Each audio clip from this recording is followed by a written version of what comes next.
Welcome to Module 2.1, Social Media, a Tool for Community Engaged Research. This presentation is part of a Communications Technical Assistance, or TA, curriculum designed by Community Engagement Alliance Technical Assistance Center, or CETAC, communications team. This presentation is part of Module 2 of the Communications TA curriculum, developed to provide Community Engagement Alliance research teams, also known as CEAL research teams, and community-based organizations, CBOs, with support in enhancing their communications efforts to increase knowledge of and participation in community-engaged research. The Communications TA presentations will be released in modules on a quarterly basis. Each module will feature 2 or more presentations on communications topics. The modules will be available in the CEAL portal, which requires login credentials. If you are a member of a CEAL research team or community partner of a CEAL research team and do not have access to the CEAL portal, please email cetac@westat.com. That is CETAC@westat.com. Presentations for each module can be viewed at any time.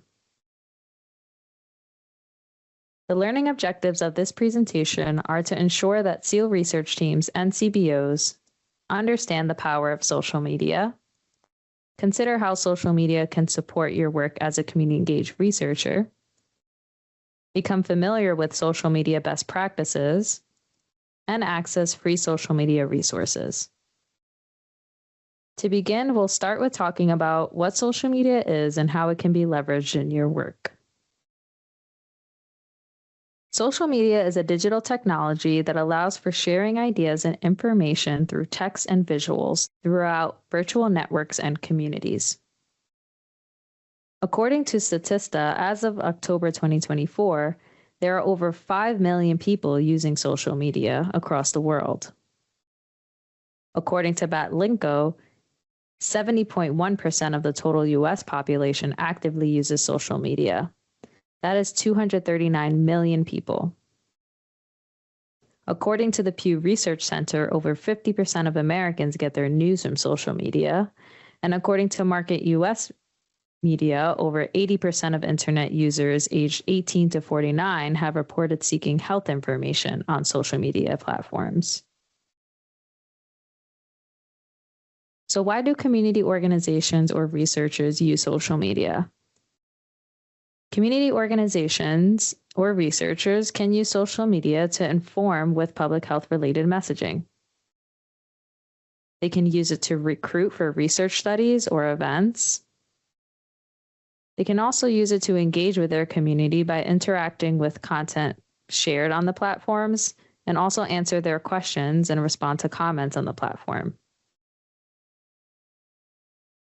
So how are CEAL teams and community-engaged researchers using social media?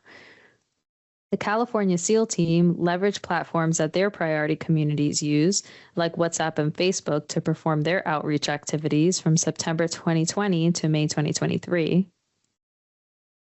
The CEAL DC, Maryland, and Virginia team, also known as the DMV team, published a paper in August 2023 focused on how they worked with community health workers to share culturally tailored COVID-19 information in Spanish on Facebook, Instagram, and Twitter. They reached over 300,000 people. The Missouri regional team works with community partners to identify the circulation of inaccurate health information and respond with accurate messaging on social media platforms.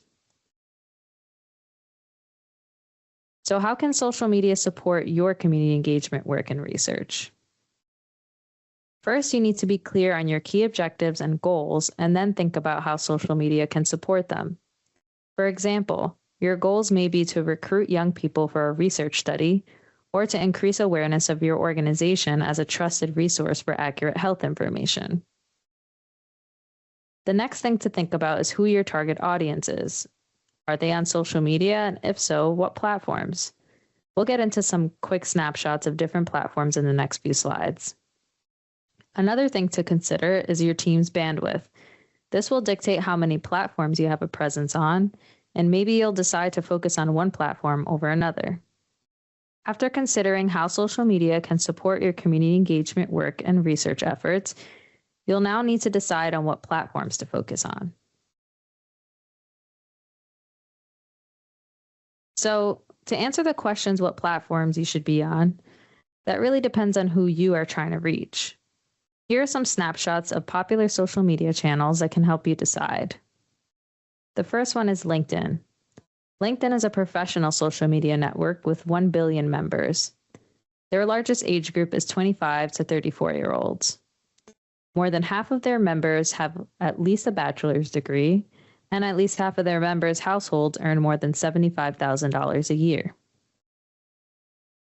Facebook has 3 billion active users. Their largest age group is also 25 to 34-year-olds. And Facebook's usage amongst 13 to 17-year-olds is under 5%, suggesting it's not the best place to target a younger audience.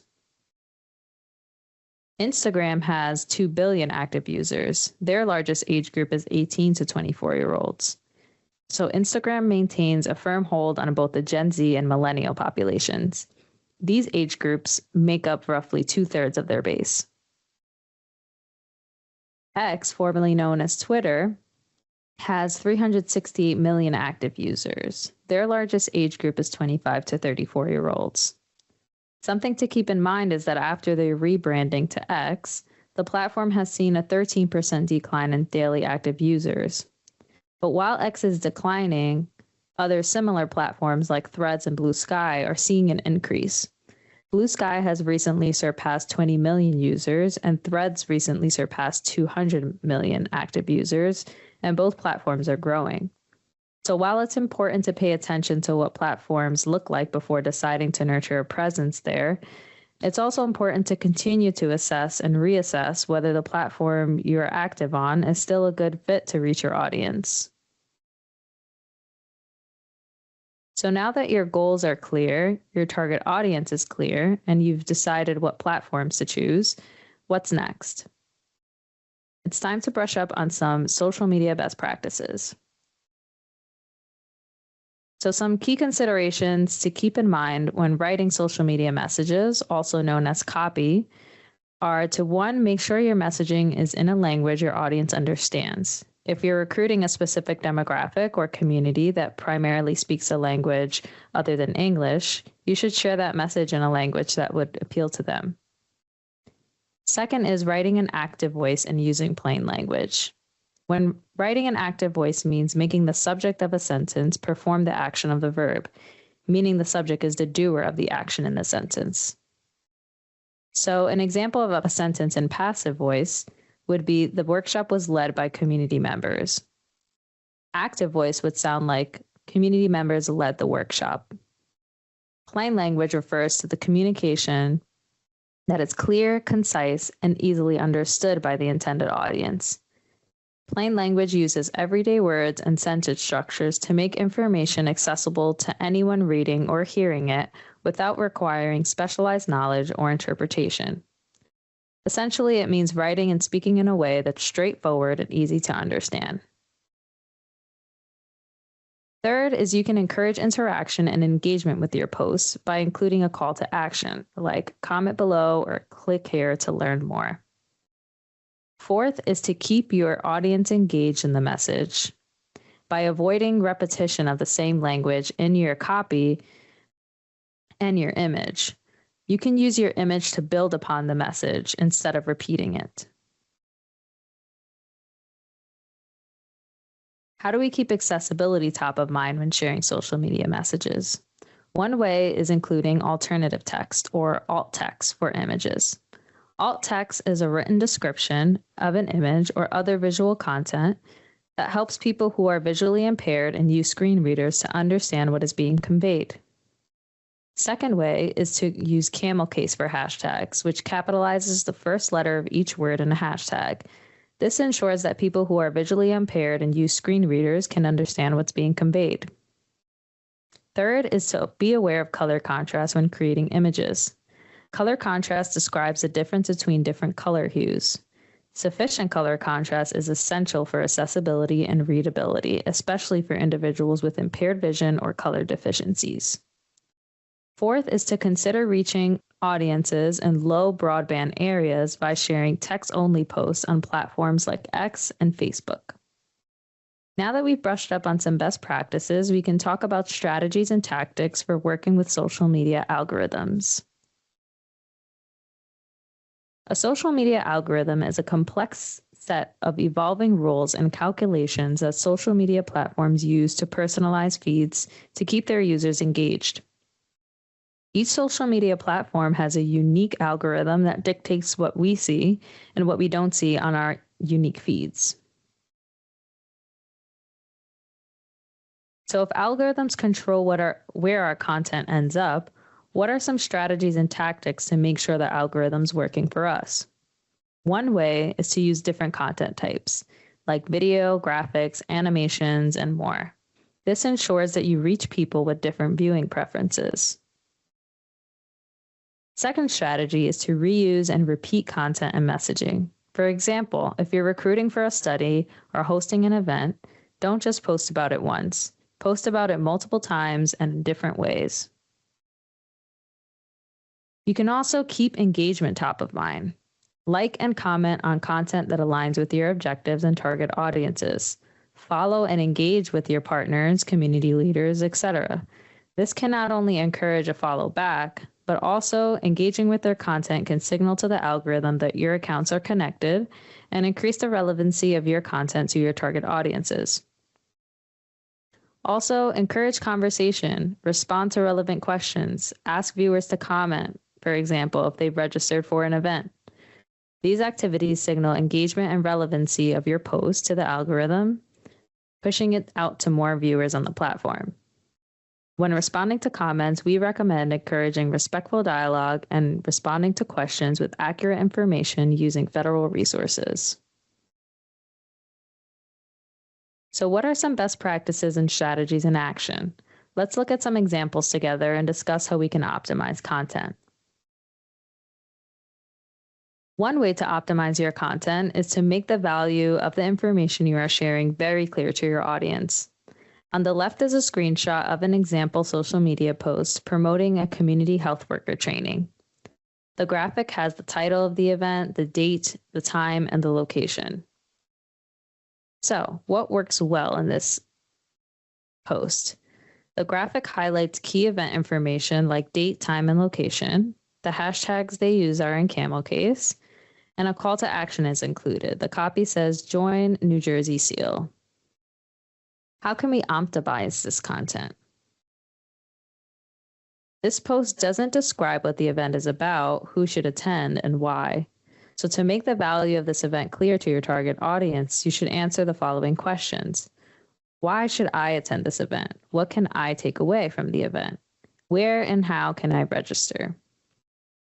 The mock-up post on this slide was not authored or shared on social media by a SEAL team. It was developed solely for this exercise. In the next few slides, we'll include similar examples.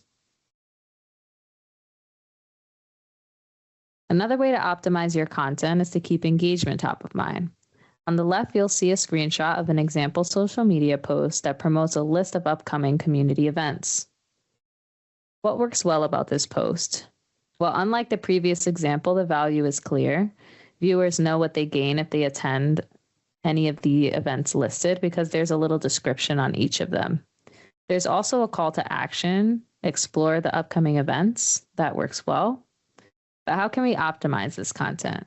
One way is to tag partners.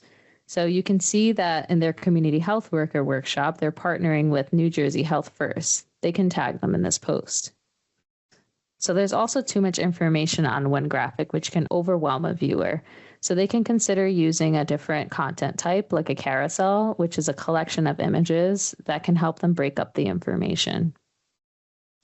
They can also encourage engagement on this post. For example, they can close the post with a prompt, like, which event are you planning to attend this fall? Let us know in the comments.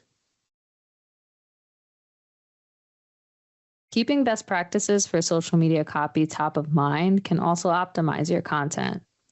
On the left is a screenshot of an example social media post. The message is, to address preeclampsia amongst underserved Texans in the rural and community counties, Researchers are studying how low-dose aspirin screening and blood pressure management can improve outcomes.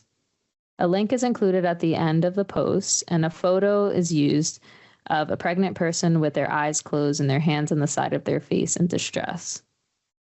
So what works well in this post? They use an engaging photo. They also link out for more information. We can optimize this post by considering revising the message to use active voice. So for example, researchers are studying how low-dose aspirin screening and blood pressure management can improve outcomes and address preeclampsia amongst underserved Texans. They can also optimize a stock photo by adding some text to the image so folks can stop scrolling and know quickly what the post is about. So they can add some text on top of the stock photo that says what researchers are studying to address preeclampsia. They can also consider some plain language alternatives for the term preeclampsia. And before the link, they can add a call to action like learn more about this research. So we learned a lot in this module about social media and best practices, but even with all this information, there's so much more to learn about social media. So now we can get into some free resources to support your content creation, staying in the loop about social media news, and to learn more about how to build accessibility into the way you're sharing social media messages. So you don't need to be a graphic designer or a video editor to create great social media content. There are free tools like Canva, which is an online graphic design tool, and CapCut, which is a free video editing tool. Both are really great for creating social media content. And yes, social media is an evolving space, but there are ways to stay in the loop. So we recommend Hey Orca's newsletter and Sprout Social's blog to get tips, best practices, industry news, trends, and updates in the social media space. So you can use the QR codes on this slide to check out these resources, or you can find them in the social media tip sheet located in Module 2 of the CEAL portal. There are also some great federal resources and other free resources to learn about how to keep accessibility top of mind when developing social media content, and also how to sharpen social media writing skills. So CDC has resources to help you create accessible social media messaging and learn more about alt text and color contrast. And the NIH has resources to get started or brush up on plain language. CMS has some great guidelines for effective writing, including how to write an active voice, use plain language, and create meaningful content. And Accessibility Social is a resource and great educational hub that shares best practices for creating accessible and inclusive social media content. Again, you can use these QR codes to check out these resources, and you can also find them on the social media tip sheet located in Module 2 of the CEAL portal. CEAL is on LinkedIn, X, and YouTube. You can scan the QR code to access links to CEAL social media channels to follow us and explore other CEAL communication channels like our websites and subscribe for our newsletters. You can find these links on the social media tip sheet located in Module 2 of the CEAL portal. And you can also check out Module 1 in the portal to learn how your team can be featured on CEAL social media channels. All the sources from this presentation and a glossary of terms used in this presentation can be found in this module's folder. Thank you for following this presentation. Next up is Module 2.2, Using a Health Equity Lens in Communication. Please take a moment to complete the feedback form linked in this module's folder. Your input will help us assess the understanding and application of these topics covered in the module. Email CETAC@westat.com with any questions or for more information. Have a great day.